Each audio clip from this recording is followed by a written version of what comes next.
Hello guys, welcome back with me again in this channel.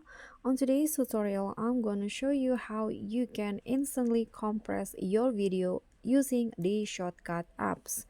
So here I've already opened the ShotCut apps, and here you just need to swipe through the menu at the top here and you'll find compress.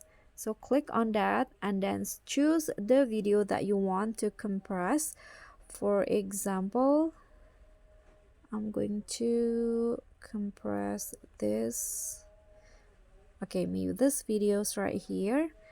Now, so the original size is 12.4 megabyte, and if you want to make it in smaller size, if you this is the quality of video that you can choose between 240 to 720p. So you can just choose which one. I'm going to go with 360, and after that this will be the result of the compressed version, and just click on export, and that's it.